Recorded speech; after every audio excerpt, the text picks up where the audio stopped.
Attack धीरे धीरे होता है, सडनली हो जाता है?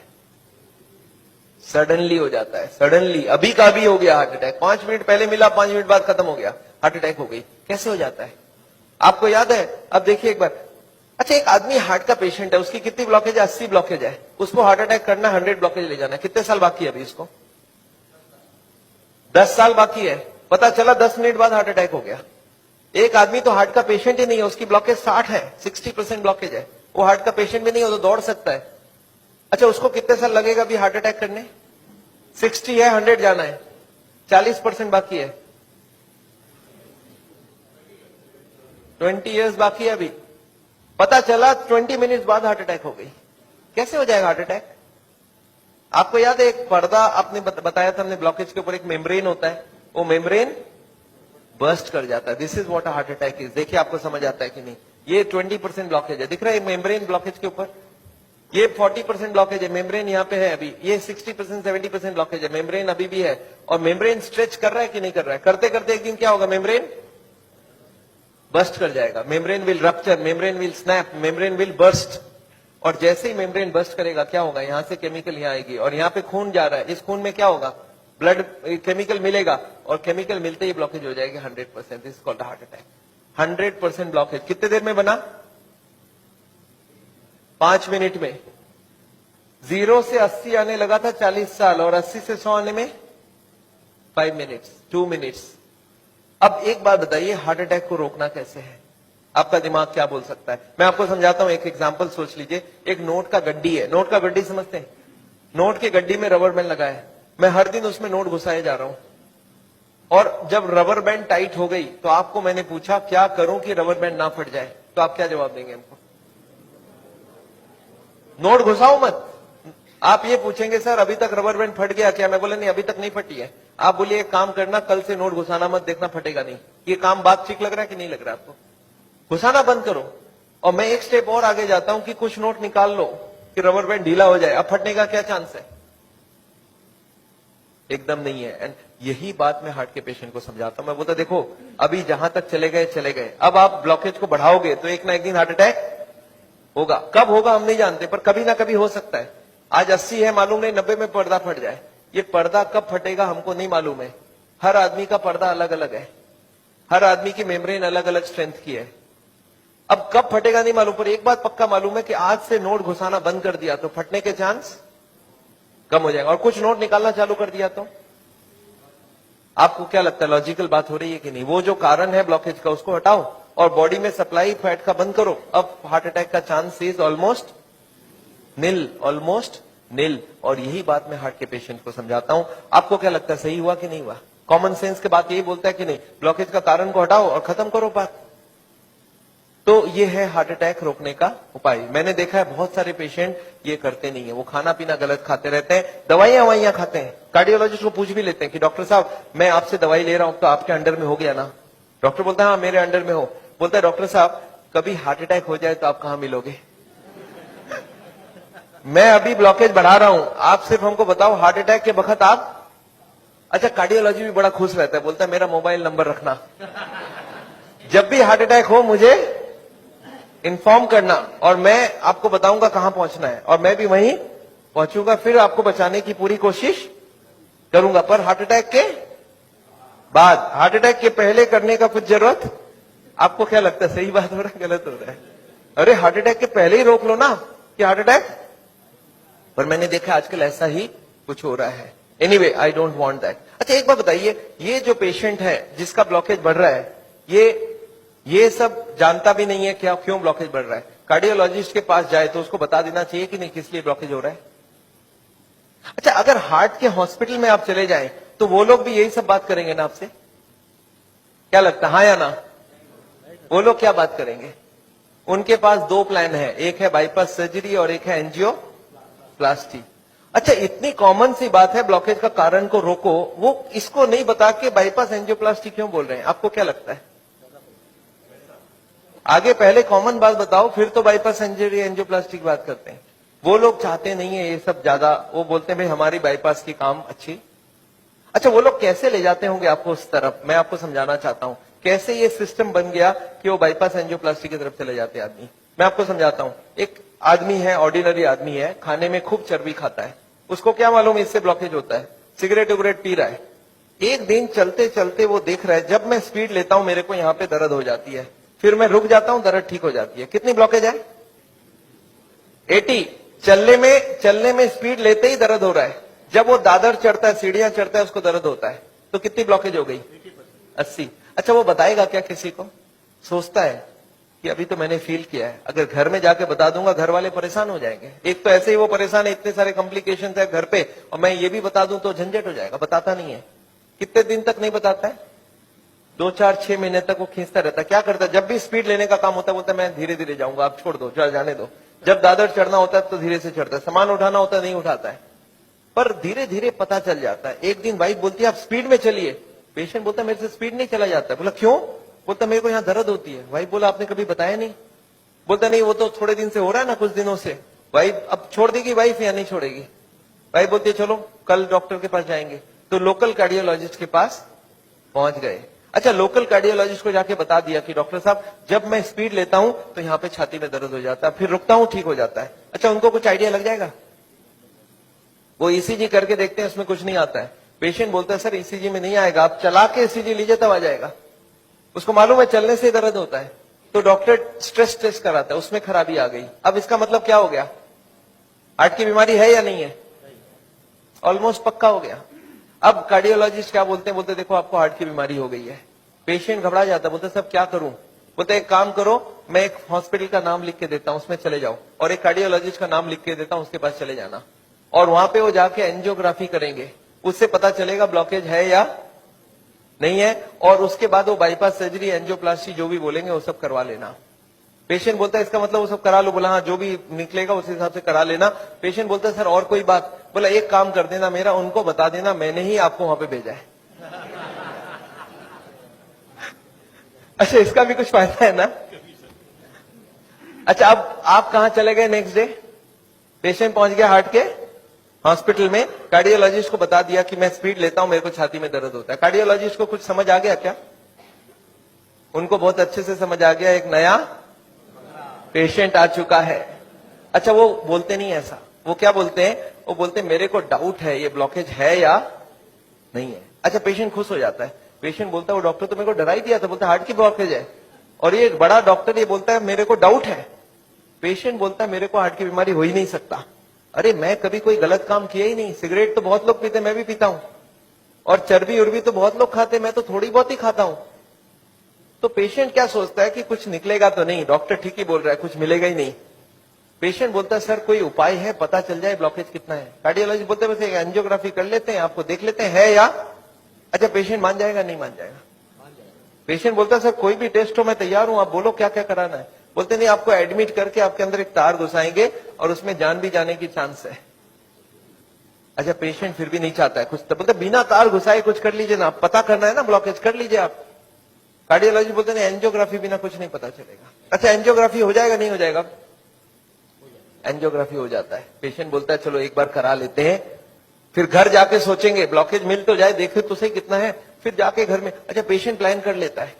क्या प्लान करता है? कि मेरी 30-40 ब्लॉकेज तो हो सकती है, मैंने गलत काम किया है, बड़े दिनों से मेरे को कोई ने बोला था फैट नहीं खाना, मैं खाया हूं, सिगरेट नहीं पीना, मैंने पिया हूं, तो कुछ ब्लॉकेज मिलेगा। और प्लान क्या बनाता है कि घर जाके कल से सारा खाना पीना बदल दूंगा, वॉकिंग चालू कर दूंगा, एक्सरसाइज चालू कर दूंगा। एकदम प्लान करके एंजियोग्राफी में जाता है कि कल खाली रिपोर्ट लेके घर जाना है। अच्छा, रिपोर्ट में कुछ, एंजियोग्राफी होने के बाद रिपोर्ट में कुछ मिलेगा या नहीं मिलेगा? रिपोर्ट में एंजियोग्राफी में कितनी ब्लॉकेज मिलेगी? 70, 80 एंड 90। अच्छा, जब 80 ब्लॉकेज मिल जाए, कार्डियोलॉजी सडनली बदल जाता है। वो बोलते हैं you are very lucky. Patient बोलता है लकी मतलब कुछ भी नहीं मिला आपको? बोला लकी इसलिए कि आप ठीक टाइम में यहां तक पहुंच गए, थोड़ा सा लेट आते तो कुछ भी हो सकता था। पेशेंट बोलता है इसका मतलब कुछ सीरियस बात है। बोला आप बचे कैसे, मेरे को समझ नहीं आ रहा है। यू आर वेरी लकी, अभी तक बच गए आप, अब आपका बचने का चांस बहुत कम है। पेशेंट बोलता पर हुआ क्या? बोलता 80% ऑलरेडी फिनिश्ड, बस अब बस थोड़ा सा ही है, you are carrying an atom bomb. अच्छा, पेशेंट बोलता है सर एक काम कीजिए, आप रिपोर्ट मुझे दे दीजिए, मैं घर जाऊंगा। बोलते घर आप पहुंचेंगे कैसे? उसके पहले ही हार्ट अटैक हो जाएगी। अच्छा, आपको क्या लगता है डॉक्टर को मालूम है कि हार्ट अटैक कल होगा आज होगा? उसको तो ये भी नहीं मालूम 70 है, 80 है या 90 है। क्यों ऐसा बोला जा रहा है? To create a fear. Fear फियर से क्या होगा? फिर ऑपरेशन के लिए इमीडिएटली, बहुत सारे लोगों को इतना बोलने का जरूरत ही नहीं हो, तो इमीडिएट तैयारी हो जाता है। हार्ट का सुनते हैं उसके मन में ऐसे ही डर रहता है, उसको ज्यादा डराने का। पर कभी कभी पेशेंट बोलता है सर एक बात बताइए, ब्लॉकेज तो कल भी था, ब्लॉकेज तो आज भी है, कल तक तो मैं सारा ही काम कर रहा था, ये पेन तो मेरे को बड़े दिनों से है, मैं अब तो पता चला हूं। तो आप एक काम करिए, मेरे को आप डिस्चार्ज कर दीजिए, मैं घर जाके फिर सोचूंगा। बोला नहीं, आप एक काम कीजिएगा, आप करवट भी लेंगे ना तो हमको पूछ लीजिएगा। पेशेंट बोलता है नहीं सर मैं तो घर जाऊंगा। बोला आप रुकिए, आपके घर वालों से मैं पूछता हूं। अच्छा, घर वाले बाहर कौन कौन वेट कर रहे होंगे? सारा खानदान वेट कर रहा होगा। वहां पे जाके क्या बोलना है कि patient is very critical, any moment he can die. आप बोलो मैं बचाने की कोशिश करूं और जाने दूं। अच्छा, आंसर क्या होगा? वाइफ क्या बोलेगी कि जिंदगी भर इन्होंने मेरे लिए किया, आज मेरे को चांस मिला, आज तो मैं ऑपरेशन। वाइफ बोलती है कोई चीज का भी कोई भी कंजूसी हमें नहीं करना है, इनको तो बचाना। अच्छा, बेटा मानेगा कि नहीं? एक बेटा बड़ा समझदार होता है, बोलता है डॉक्टर को, डॉक्टर साहब एक बार बताइए, मैंने सुना है कोलेस्ट्रॉल की वजह से ब्लॉकेज होता है, इनका कोलेस्ट्रॉल हाई है, तो क्या करूं कि कोलेस्ट्रॉल कम हो जाए? खाने पीने में क्या क्या चेंज लाना चाहिए? अच्छा, कार्डियोलॉजिस्ट मान जाएंगे इनसे बात में, वो बोलेंगे you are wasting my time, he is dying and you are talking all this rubbish. अच्छा, तब तक और जितने परिवार वाले बोले नहीं नहीं ऑपरेशन होना ही चाहिए। मेरे एक पेशेंट ने बोला डॉक्टर साहब मेरे साथ पूरा ऐसे ही हुआ, मैं तो खाली एक बार टेस्ट कराने गया था और उसके बाद वो ऑपरेशन करके ही भेजे मेरे को वापस। मेरे एक और पेशेंट थे, बोले सर मैं फिर भी नहीं कराया, मैं निकल आया। मैं बोला आप निकले कैसे? बोला मैंने बोला मैं तो नहीं कराऊंगा, मुझे घर जाना है। वो बोले नहीं आप घर भी नहीं पहुंचेंगे। मैं बोला मैं लिख के देता हूं, मैं पहुंच जाऊंगा। फिर मैंने लिख के भी दे दिया, फिर भी वो जाने नहीं दिया। फिर मैंने लास्ट बोला, मैंने बोला देखो मैं करने तैयार हूं, पर प्रॉब्लम है मेरे पास पैसे नहीं है, आप फ्री का कोई ट्रीटमेंट हो तो करवा डालो। तब इन्होंने बोला कोई प्रॉब्लम नहीं है, आप घर चले जाओ। फिर मैं जब घर जाने लगा तब फिर से बुलाया उन्होंने, बोला अब आप एक बार बताओ ये इतने पैसे आप कितने दिन में इकट्ठा कर सकते हो? तब मैंने बोला देखिए मुझे प्रॉपर्टी बेच के आना होगा, 2 महीना लगेगा। फिर मुझे 2 महीना उन्होंने टाइम दे दिया, बोला अब कोई प्रॉब्लम नहीं है, 2 महीने बाद ही ऑपरेशन होगा। आपको समझ आ रहा है ऑपरेशन कब रुक सकता है? दिस इज, मैं ये नहीं बोलूंगा सारे जगह एग्जैक्टली यही हो रहा है, पर इसका ही कुछ छोटा मोटा रूप ये हॉस्पिटल का सिस्टम है। पर एक बात मैं जानता हूं, हॉस्पिटल को ये चॉइस देना चाहिए पेशेंट को, देखो the blockage is so much so much so much, these are the reasons. आप देखो क्या चाहते हो, आप अगर अपने आप को बदलोगे तो ऑपरेशन रुक सकती है, आप नहीं बदलना चाहते हो तो मैं ऑपरेशन कर दूं, उसके बाद जाके बदलने का कोशिश करो। But the hospitals don't give chance, उनको मालूम है ये एक मौका है, ऑपरेशन कर लेते हैं, बट उसके बाद भी उनको यही करना पड़ेगा, लाइफस्टाइल चेंज तो पेशेंट को फिर भी करना पड़ेगा। मैं जानता हूं हार्ट के पेशेंट्स को मैं 3 चीज देखते दिखाऊं, एक तो दवाइयां हैं, एक बाईपास और एक एंजियोप्लास्टी। ये दवाइयां मैं आपको एक बार समझाना चाहता हूं दवाइयां क्या काम करती है, और another 10 minutes I will take. देखिए ये ट्यूब है जिसमें कोई ब्लॉकेज नहीं है, और ये 80-90% ब्लॉक है, दिख रहा है आपको? अब ये पेशेंट को चलने से दर्द होता है, एक दवाई ऐसी है जो दवाई देते ही दर्द कम हो सकती है। कौन सी दवाई है? सॉर्बिट्रेट, नाम सुना आपने? क्या करता होगा सॉर्बिट्रेट? देखिए क्या करता है Sorbitrate, this what is the action of Sorbitrate. क्या हुआ? ट्यूब चौड़ी हो गई, ब्लॉकेज वहीं की वहीं रह गई, ट्यूब चौड़ी हो गई, ट्यूब थोड़ा फैल गया, फैलते क्या हो गया? ब्लड सप्लाई बढ़ गई, पेशेंट बोलता है मुझे अब कोई दिक्कत नहीं है, पर ये दवाई का असर रहेगा 8 घंटे बाद, तो 8-8 घंटे में एक सॉर्बिट्रेट देनी पड़ेगी। एक पेशेंट मेरे को बोला मैं सॉर्बिट्रेट नहीं लेता हूं, मैं मोनोट्रेट लेता हूं। मैं बोला वो भी सॉर्बिट्रेट का ही भाई है। तो ये जितने भी सॉर्बिट्रेट है उनका नाम मैं आपको दिखा सकता हूं, these are all kinds of sorbitrate and all, ये सब दवाई हम लोग दे देते हैं। सॉर्बिट्रेट, इस्मो, आइसोडिल, मोनोट्रेट, नाइट्रोफिक्स, एंजिसेड, इम्ड्यूर, वेंजिकॉर, वेसोट्रेट, मोनोट्रेट, सॉर्बिट्रेट, मोनोसॉर्बिट्रेट, नाइट्रोकंटीन, वेसोप्रीन, मोनोस्प्रीन, इस तरह की दवाइयां हम हार्ट के पेशेंट्स को दे देते हैं। एनीवे दवाइयां बहुत सारे तरह की मिलती है, एक होता है हार्ट की ऑक्सीजन की जरूरत को कम कर देता है, इसको बोलते हैं beta blocker, calcium channel blocker, फिर एस इनहिबिटर, ऐसे करके बहुत सारी गोलियां हम लोग हार्ट के पेशेंट्स को दे सकते हैं। I am not going to go into that detail. कुछ ब्लड पतला करने का दवाई भी देते हैं, आपने देखा है नाम, Ecosprin, Colsprin, ASA, Delisprin, Disprin, Clopigrel, Clopilet, Clopivas, Ceruvin, Clavix, Clotrel, Clazeril, Stromex, Deplatt, इस तरह की गोलियां हम लोग देते हैं ब्लड को पतला करने के लिए। पर ये गोलियां देने से भी पेशेंट ठीक नहीं होता है। तो इसके लिए मैं चाहता हूं वो लाइफस्टाइल चेंज करें, अपनी ब्लॉकेज को कम करें कि उनको देने की जरूरत पड़े ही नहीं। अच्छा, ये गोलियां इतनी खाएगी, इसके साइड इफेक्ट्स होती है क्या?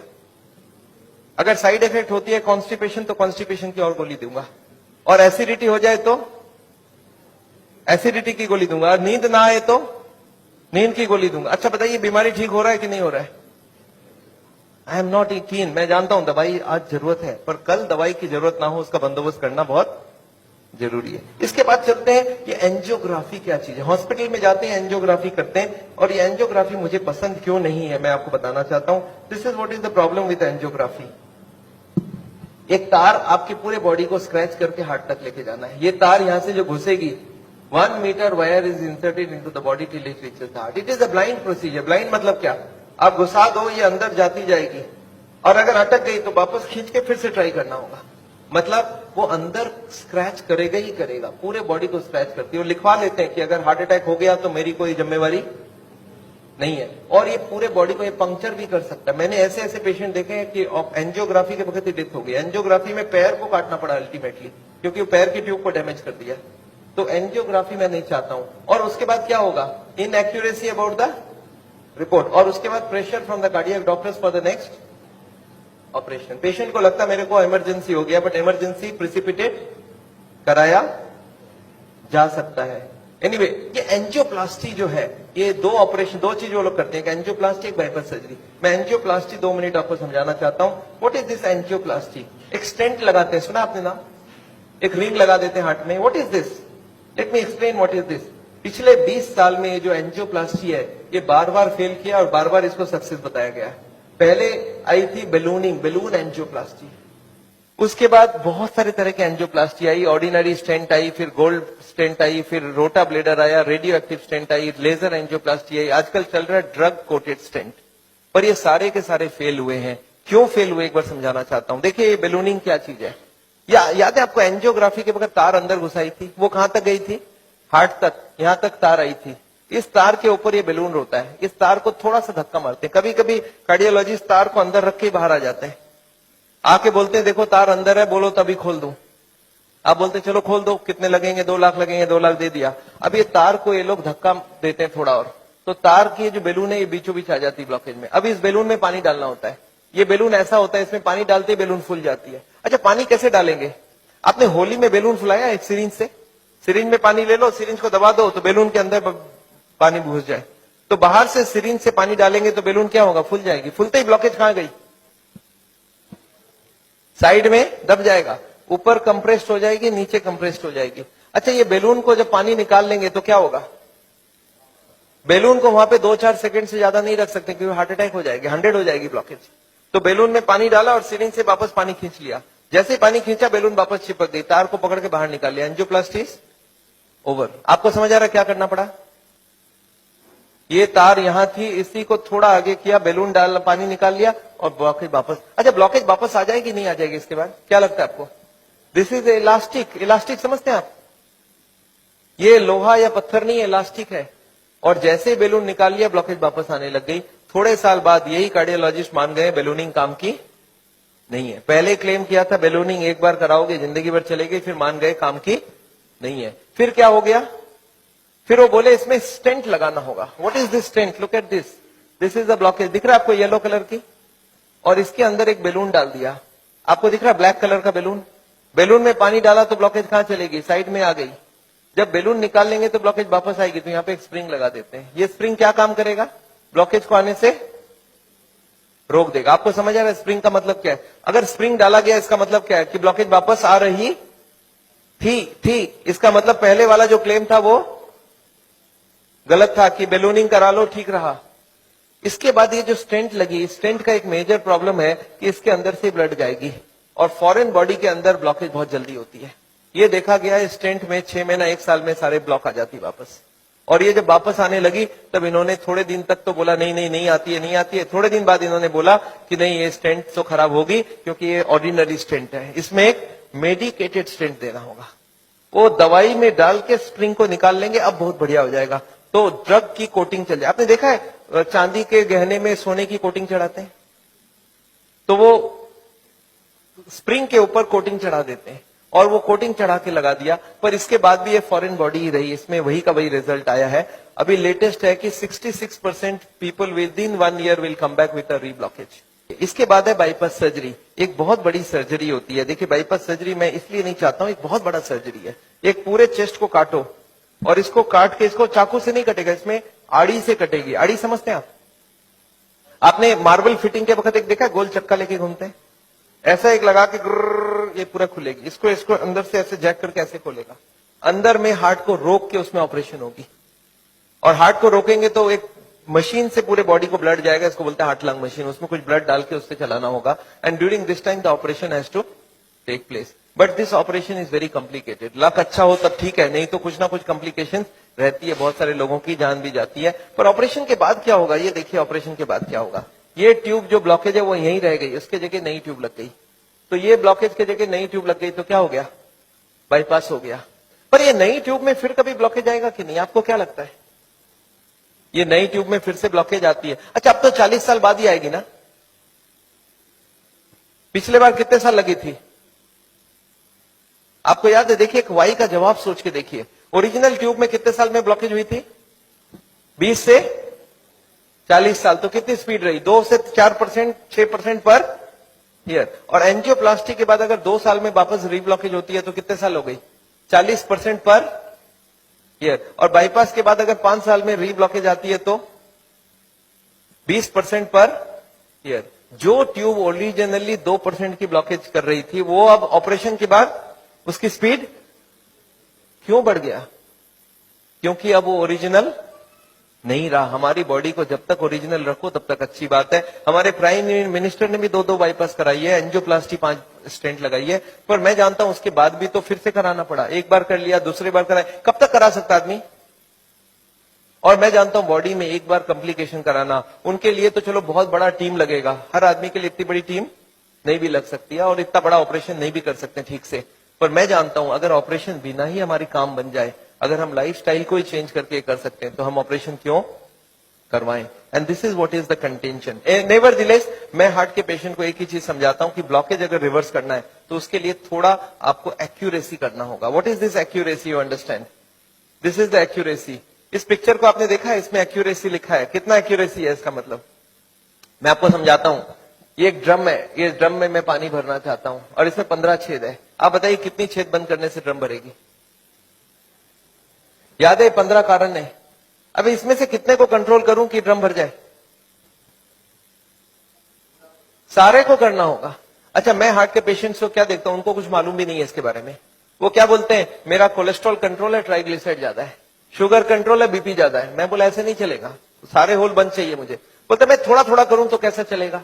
मैं बोला थोड़ा थोड़ा से काम नहीं चलेगा। बोलते मैं बीपी कम किया हूं पर पूरा कम नहीं कर रहा हूं, 120 नहीं ला रहा हूं, 140 ही रखा हूं। मैं बोला नहीं चलेगा, मुझे सारे फैक्टर्स एक साथ कंट्रोल चाहिए। हाँ इसके लिए शुगर, बीपी, कोलेस्ट्रॉल, ट्राइग्लिसराइड आपसे कम नहीं हो रहा, मैं दवाई देके कम कर देता हूं। पर स्मोकिंग आपको पूरा ही बंद करना होगा, खाने में तेल आपको बंद करना होगा, एक्सरसाइज आपको करना पड़ेगा, ओवरवेट कम करना होगा, खाना पीना में फाइबर ज्यादा डालना होगा। अच्छा ये सब संभव है क्या लोगों के लिए? यस, क्या प्रॉब्लम है? ये तो सिंपल सी बात है, इसको क्यों नहीं कर सकते? क्यों नहीं सिगरेट बंद कर सकते? क्यों नहीं मीट बंद कर सकते? क्यों नहीं तेल घी छोड़ के आप अलग तरीके से खाना बना सकते हैं? तो all these if you do there is no problem. Nevertheless मैं जानता हूं, एक और छोटा सा चीज आपको बताना चाहता हूं। अभी एक और नई जो टेक्नोलॉजी आ गई है, आदमी को मैं सोचता था बिना काटे कुछ हो सके। ये हमारी कुकिंग की क्लास है, this is a cooking class. मैं हार्ट के पेशेंट्स को ट्रेनिंग देता हूं। This is my dietitian teaching cooking, 0 oil cooking to the patients wives.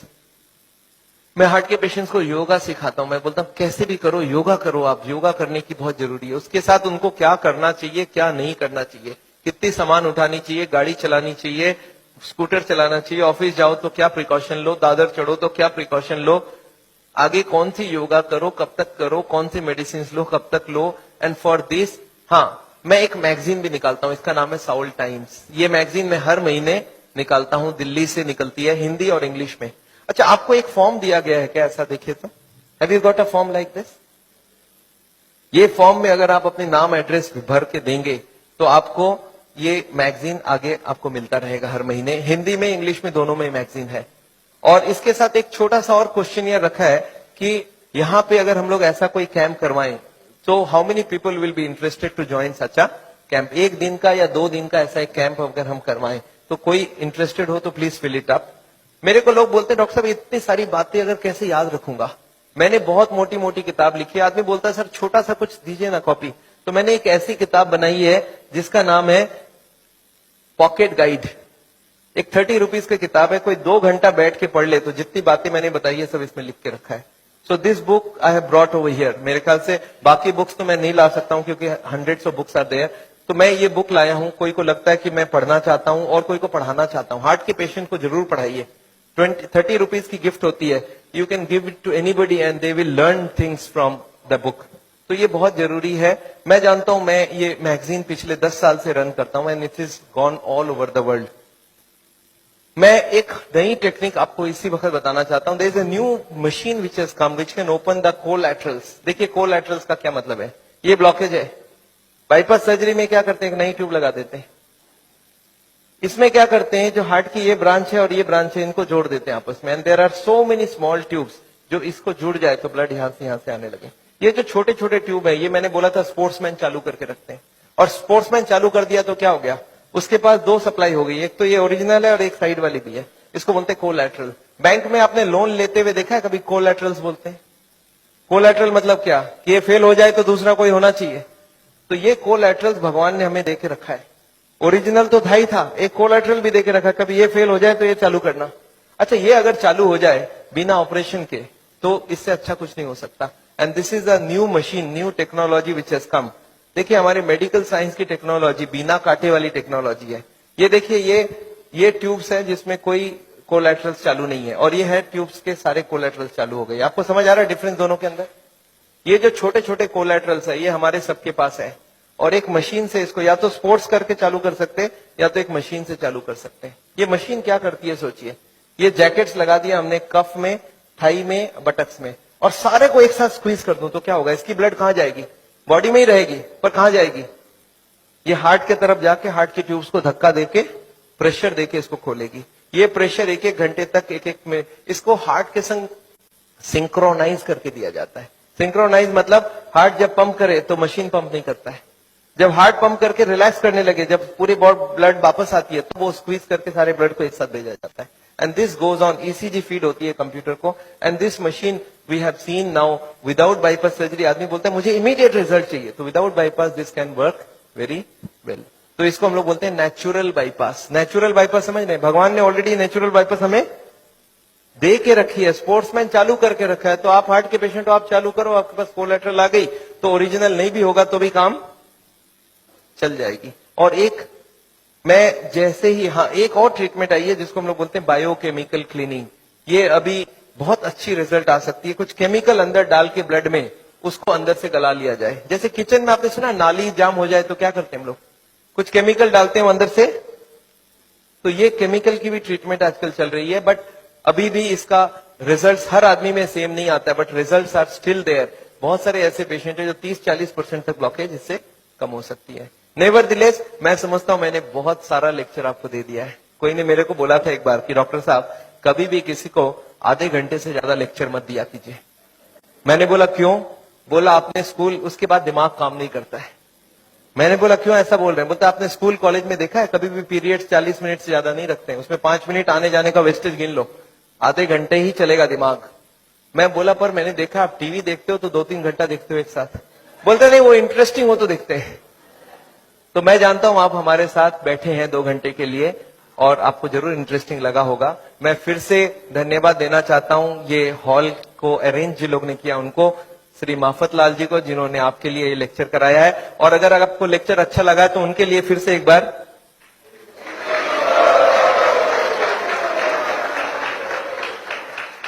Anyway मैं जानता हूं मैंने लेक्चर तो खत्म किया है और मैं चाहता हूं कि आपके पास अभी भी कुछ क्वेश्चंस जरूर होंगी. मैं कैंप भी करता हूं और मेरी बंबई में जुहू में एक क्लिनिक भी है जहां पे हर वक्त डॉक्टर है और ये मशीनें वगैरह भी है. तो आपको अगर कभी कोई जरूरत पड़े तो आप हमारी किताबें जरूर पढ़िएगा और ये छोटी वाली किताब भी पढ़िएगा. अगर आपके पास कोई क्वेश्चंस हो, क्वेश्चंस के लिए माइक है हमारे पास. So if you have questions I would want you to ask the questions and I like to answer the questions. You not covered the effect of the alcohol. Yes, very important thing. Alcohol, मैं आपको बता दूं, alcohol heart के लिए कभी अच्छी नहीं है। We don't recommend alcohol for the heart patient. क्यों? अल्कोहल में ग्लिसरॉल होती है और ग्लिसरॉल से ट्राइग्लिसराइड का रिश्ता होता है। ट्राइग्लिसराइड, ग्लिसरॉल होता है उसमें भी। तो अल्कोहल में एल्डिहाइड ग्रुप है और ग्लिसरॉल में एल्डिहाइड ग्रुप है, और ये दोनों एक दूसरे से एक्सचेंज हो जाती है। जब भी कोई अल्कोहल ले तो उसका ट्राइग्लिसराइड 40-50 तक बढ़ जाती है। तो अल्कोहल कभी हार्ट के लिए अच्छा है ही नहीं। पर अल्कोहल से एक अच्छाई होती है हार्ट में, वो है एचडीएल बढ़ जाती है। तो हार्ट के पेशेंट्स क्या चाहते हैं मालूम है? बोले एचडीएल की बात करो, ट्राइग्लिसराइड की बात ना करो। अरे मैं कैसे बात ना करूं? एक चीज अच्छा एक खराब है ना, तो मैं दोनों को ही बात करूंगा ना। अच्छा, अल्कोहल में एक ही खराबी है और भी खराबी है। मैं आपको गिनाता हूं अल्कोहल की खराबी। एक तो अल्कोहल से स्टोमक खराब हो जाता है, गैस्ट्राइटिस हो जाता है, लीवर खराब होता है, इसको बोलते हैं सिरोसिस ऑफ द लीवर। सुना आपने नाम? अच्छा, अल्कोहल से नर्वस सिस्टम खराब होती है। आपने सुना है अल्कोहल पी के एक्सीडेंट करके लोगों को मार डाला लोगों ने? सुना है सर? तो अल्कोहल से पैसे भी खराब होते हैं, आपको मालूम है क्या? अच्छा, अल्कोहल से एडिक्शन होता है, ये बात मालूम है आपको? एडिक्शन मतलब क्या है? जिसको अल्कोहल पीने की आदत पड़ जाए वो मारपीट करके भी अल्कोहल पिएगा, हर दिन पिएगा।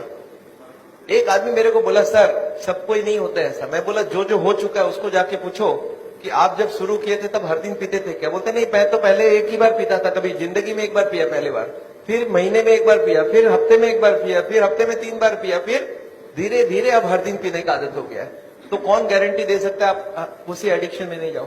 अल्कोहल में परिवार को बड़ा टेंशन रहता है, वाइफ सबसे ज्यादा दुखी होती है। जब हस्बैंड शराब पीता है तो वाइफ सबसे ज्यादा दुखी होती है। अच्छा, बच्चे तो अच्छा चीज सीखते हैं आपसे, बच्चे भी बहुत दुखी होते हैं कि पापा को सिगरेट पीने देते। दो ही होता है, बच्चा दो ही काम करता है, या तो पापा की तरह पीना चालू करता है, या तो पापा को जिंदगी भर नफरत करता है, क्योंकि उसको अल्कोहल या तो पसंद हो जाएगा तो वो पीना चालू कर देगा, वो भी बिगड़ेगा। अच्छा, मेरे को कभी कभी लोग बोलते हैं, सर पर मैंने देखा है कार्डियोलॉजिस्ट बोलते हैं थोड़ा बहुत पिया करो। मैंने बोला, अच्छा काम करना, उस कार्डियोलॉजिस्ट को जाके पूछना कि सर ये अच्छी चीज है क्या? बोला हाँ अच्छी चीज है, तब ना हमको बता रहा है। मैं बोला उसको पूछना कि अपने बेटे को और अपनी बीवी को पिलाना चालू किया क्या हर दिन? बोलता नहीं, मेरा बेटा पिएगा तो निकाल दूंगा घर से। अच्छा, अपने बेटे को घर से निकाल दोगे पीने से, और हमको आप बोल रहे हो पियो?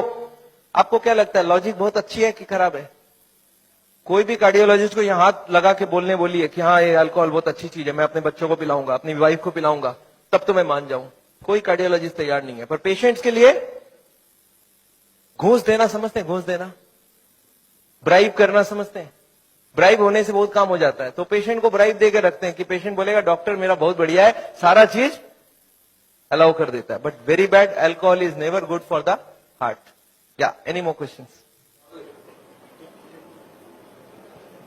गार्लिक, मैंने एक क्वेश्चन यहाँ पे लिख के रखा है, कैन आई टेक, कुछ फ्रीक्वेंटली आस्क्ड क्वेश्चंस लिखा है, can I take garlic? Garlic heart के लिए अच्छा है, गार्लिक हार्ट के लिए अच्छा, पर नेसेसरी नहीं है जो नहीं खाता उसको ही खाना होगा। ऐसे हजारों फूड है जो हार्ट के लिए अच्छा है, तो you can take any of this food. पर एक आदमी मेरे को बोला, सर सिर्फ गार्लिक खाऊंगा मेरा ब्लॉकेज ठीक होगा कि नहीं? मैं बोला नहीं, जितने खराब वाले आइटम है सब बंद करने होंगे, जितने अच्छी वाली सब चालू करनी होगी। तो ऐसा नहीं कि गार्लिक इज अ पैनासिया, पर garlic is definitely good, cholesterol को कम करता है। या yes ma'am. CT angiography Bambai में बहुत सारी जगह, मेरे ख्याल से कम 20 मशीनें लग गई है। हम जहां करवाते वो चित्रा करके है दादर में, दे चार्ज 6,000 रुपीज। तो ये सीटी एंजियोग्राफी का लिए आपको अगर एड्रेस चाहिए, हमारी क्लिनिक का एड्रेस आपके पास है already, you call them up, they will give you the details. Okay So what is good cholesterol, and what if you have when the range of good cholesterol is higher than the normal range? So how does it affect the heart, and what is? See, good cholesterol को good क्यों बोला जाता है? It goes to the blockage, picks up the cholesterol and takes it out. So good cholesterol if you can increase it is wonderful. We want more than 40. तो good cholesterol बढ़ाने का कोशिश करिए, और इसके लिए बाजार में नहीं मिलता है। आप हमको ये नहीं बोल सकते सर 2 किलो मेरे लिए मंगवा दीजिए। गुड कोलेस्ट्रॉल आपकी बॉडी बनाएगी अगर आप खाना पीना ठीक रखेंगे। So is good cholesterol anyways related to fat also? I mean, it is coming from fat plus protein. Hare Krishna, Prabhuji. This is Dr. Anuj here. Okay. I have done lot of your patients. I have done echoes of those patients at Chitra Scan. Okay. And let me tell you, I'm a cardiologist and I really loved your lecture. It's Thank you, an sir. amazing talk that you gave. And I pray that we do something together with all the malpractice. I'm very much aware of what is going on. And